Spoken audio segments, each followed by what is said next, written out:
Vamos a conocer algunas claves de Túnez, Manuel. Vamos a intentar entender algo de lo que ha pasado. Vamos a contextualizar a Túnez. Túnez, el país más pequeño del Magreb, 10 millones de habitantes, y el país donde nació eso que parece ya tan lejano, pero que no ocurrió hace tanto tiempo, la primavera árabe, porque era diciembre del 2010, enero del 2011, cuando las revueltas precisamente en Túnez iniciaron lo que se llamó la primavera árabe.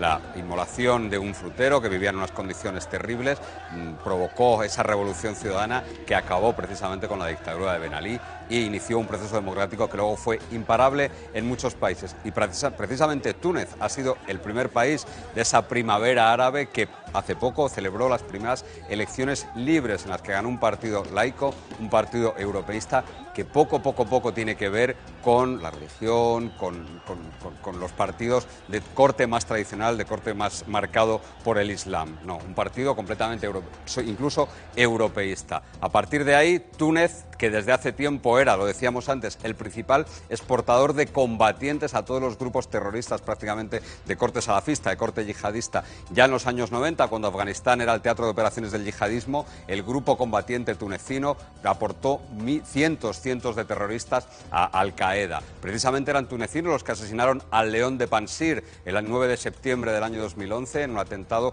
contra el principal opositor a los talibanes, solo 2 días antes de los atentados del 11 de septiembre. Eran del grupo tunecino combatiente los que le asesinaron al León de Pansir. Después, a los terroristas del ISIS se sumaron al menos 3.000 tunecinos. Y vamos a ver, aquí está, este mapa que les quería enseñar. Túnez está entre dos zonas de conflicto. Argelia, que es una frontera amplísima, con una frontera además llena de filtraciones por donde se cuelan activistas, por donde se cuelan armas. Y Libia, donde el ISIS cada vez está más presente. Hasta ahora, los tunecinos no se habían implicado en una yihad dentro del país. Tenían los cantos de sirena que hacían por un lado los terroristas del ISIS y por otro lado los cantos de sirena de Al-Qaeda del Magreb Islámico, una formación fuertemente implantada de ahí. A mediados de los años, en el año 2011 aproximadamente, nació Ansar al-Sharia, que era el grupo de más implantación terrorista allí. Y ese grupo es muy difícil de entender sin una figura, sin Abu Iyad.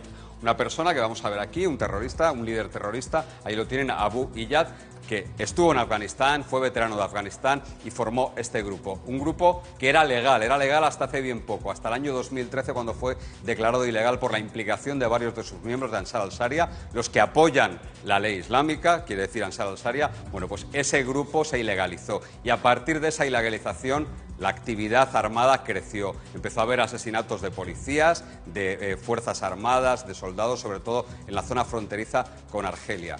Lo que ha ocurrido hoy, el atentado de hoy en la capital, en Túnez, todavía es una incógnita de a quién se le puede atribuir. Pero como decía, precisamente los terroristas del ISIS hace muy pocos días difundieron un vídeo de 7 minutos en los que llamaban a enrolarse a sus tropas, a su ejército islámico, a todos los tunecinos. Y por otro lado, la influencia de Ansar al-Sharia, con dos cabilas, lo que se llaman dos grupos, dos comandos, digamos, que tenían moviéndose por la zona fronteriza en Argelia, son las dos actividades yihadistas, terroristas más importantes que había hasta ahora. La identidad, la pertenencia, la inscripción de los terroristas que han cometido los atentados en Túnez todavía es una incógnita, pero es la primera vez, es el primer gran escenario terrorista que hay dentro de Túnez por grupos tunecinos.